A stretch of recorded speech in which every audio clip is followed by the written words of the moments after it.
mas marami pa ring scout, analyst at mga reporter ang nakabase kay LeBron sa Lakers dahil mataas pa rin ang efficiency at winning percentage nito lalo na sa clutch performance kumpara kay Luka Doncic ngayon. Wala namang negative commentaries kay Luka sa bagay na yan. Nakikita lang ngayon na pwede pa rin nga raw gamitin sa Lakers itong si LeBron bilang first option. Lalo ngayon na lumalabas pa rin ang potential niyan na magbigay ng mataas na numbers at efficiency lalo na sa playmaking.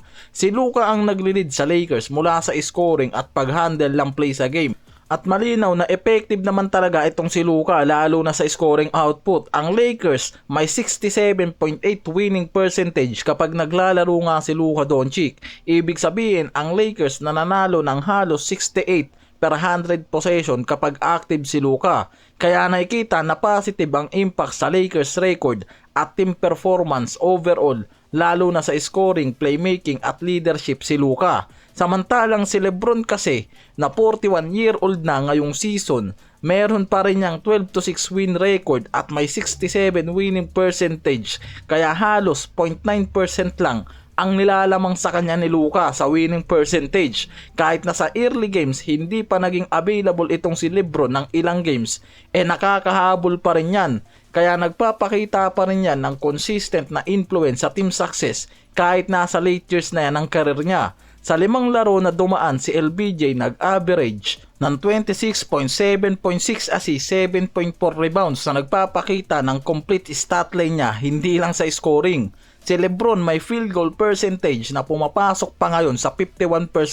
Kaya mataas pa rin at consistent na scoring ang pinapakita niya tapos may 32% pa yan mula sa 3-point line. Kaya nakikita ngayon na ang overall field goal niya mas mataas pa rin kaysa kay Luka Doncic sa season na to. May magandang shot selection at conversion rate itong si LeBron kumpara kay Luka dahil si Luka kasi mataas talaga ang scoring output sa bawat game nila.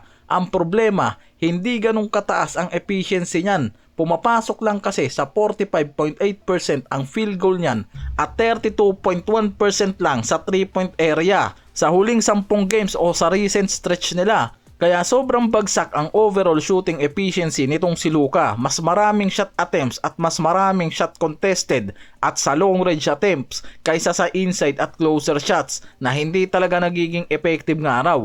Tulad na lang sa nangyaring laban nila kontra Bucks, si LeBron merong 26 points, 10 of 21 sa field pero 47.6% ang field goal niyan kahit talo sa close game. Mas mataas pa rin talaga ang efficiency niyan na nakikita na may smart selection at scoring. Si Luka sa mga social basketball box scoring, mas madalas makikita na nakakakuha talaga yan ng 30 plus points sa game pero ang field goal niyan bumababa lang sa 45% per game ngayong season dahil sa dami ng long attempts at volume shots niya. Kahit mataas ang scoring, hindi ganun kataas yung conversion rate niya kumpara nga dito kay LeBron.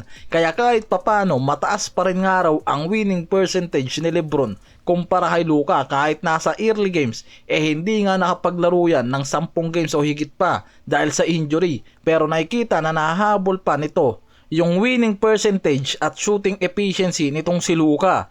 Isa pa dyan, nakikita sa clutch situation, si LeBron ang mas high shooting efficiency. Pumapasok yan ngayong season sa 60% field goal sa late game minutes at nagpapakita ng composed decision making. Ibig sabihin, kapag close game sa final minutes, mas madalas na i-convert ang shot niya at nagbibigay ng possession value sa Lakers. Kahit mas mataas ang scoring totals ni Luka, si LeBron James ang mas consistent at efficient scorer sa overall games, lalo na kapag game pressure at clutch moments dahil sa mas mataas na field goal percentage at strategic impact nito sa overall game.